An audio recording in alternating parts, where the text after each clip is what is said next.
Sophie, Countess of Wessex and Prince Edward have faced further backlash on their royal tour a one of St. Lucia's most popular radio hosts asked how their visit benefits the Islander.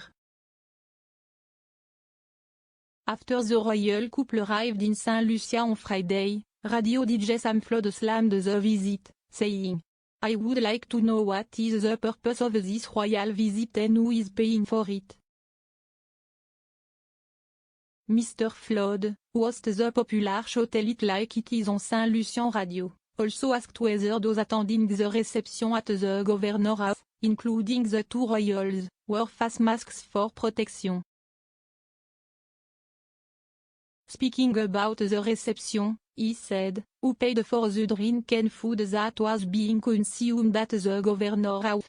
Did the royal family sponsor it or did our government?"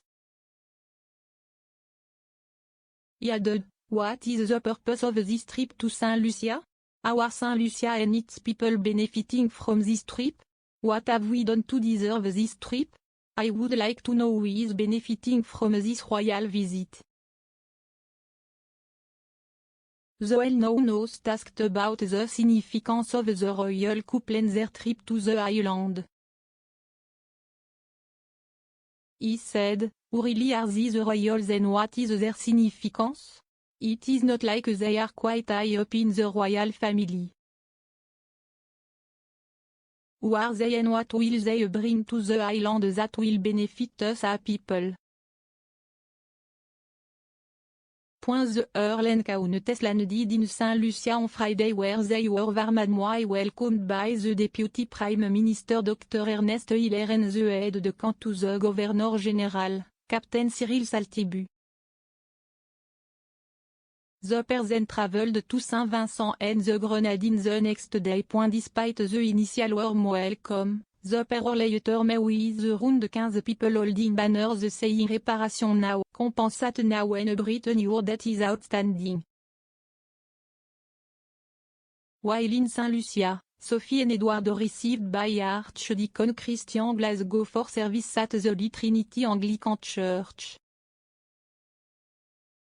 They also visited Morne Fortune, a St. Lucia National Trust site, where they were shown the monument to St. Lucian Nobel laureates, Sir W. Arthur Lewis and Sir Derek Walcott.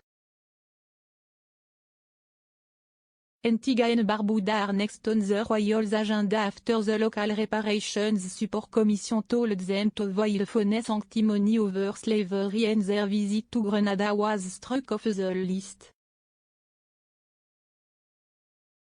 Ahead of the visit, the commission wrote an open letter criticizing the family for previous comments made about slavery. The letter said, "It has become common for members of the royal family and representatives of the government of Britain to come to this region and lament that slavery was an appalling atrocity, that it was abhorrent, that it should not have happened. We are the phone sanctimony of those who came before you that these crimes are a stain on your history. For us, they are the source of genocide and of continuing deep international injury, injustice and racism. We hope you will respect us by not repeating the mantra." The Earl and Countess are still planning to go ahead with their scheduled visit to the two nations as part of their 6-day Jubilee tour.